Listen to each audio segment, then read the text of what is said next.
오두막 편지, 법정. 참된 여행은 방랑이다. 여름에는 더위와 물것 때문에 멀리했던 등불이 가을밤에는 정다워진다. 맑은 바람 불어오고 청량한 기운 감돌면 풀벌레 소리 곁들여 등불을 가까이 하게 된다.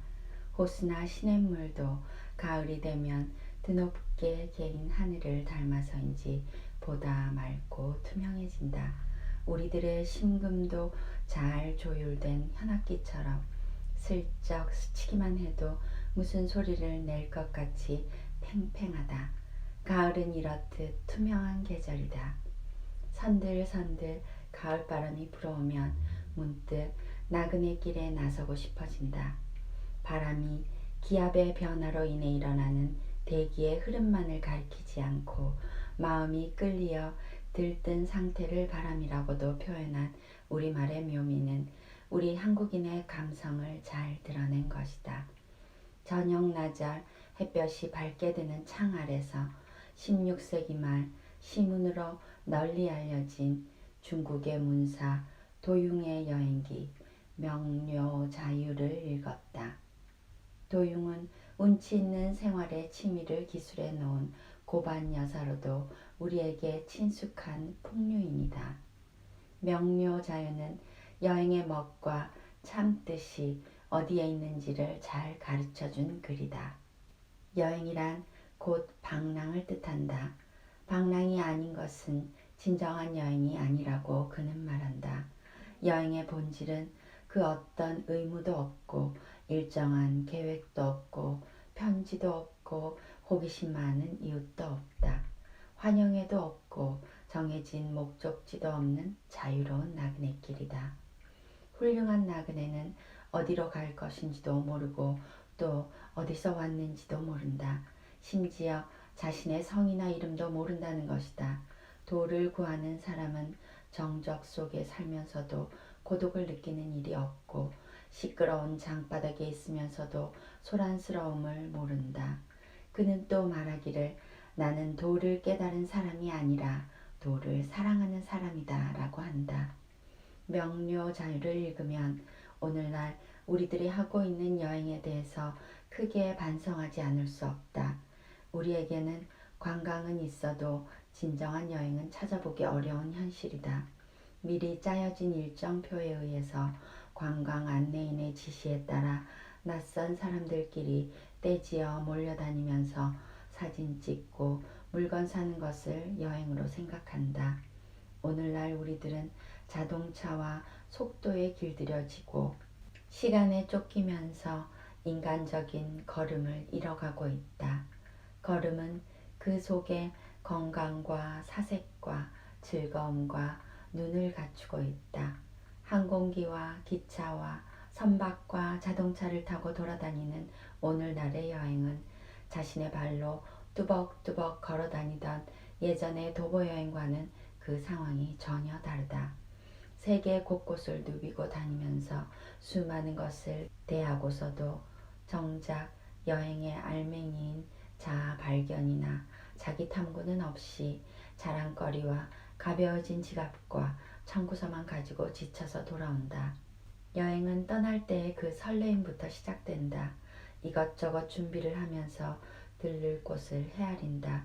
대개의 경우 목적지만을 염두에 두고 그곳만을 향해 허겁지겁 일로 매진하느라고 그곳에 이르는 과정을 소홀히 여기는 수가 많다. 그러나 좋은 여행은 목적지보다도 그 과정과 도중에서 보다 귀한 것을 얻게 된다는 사실을 명심해야 한다. 이것은 여행뿐 아니라 인간사도 마찬가지다. 무엇이 되느냐보다 어떻게 사느냐가 더 중요하다. 삶의 의미가 어디에 있는지 스스로 물으면서 탐구하는 그 과정에서 보다 값진 인생을 이룰 수 있다. 하루하루 살아가는 그 안에서 고마움과 기쁨을 찾아내어 누릴 줄을 알아야 한다. 여행은 집을 떠나 밖에 나가 있는 기간만으로 끝나는 것은 아니다.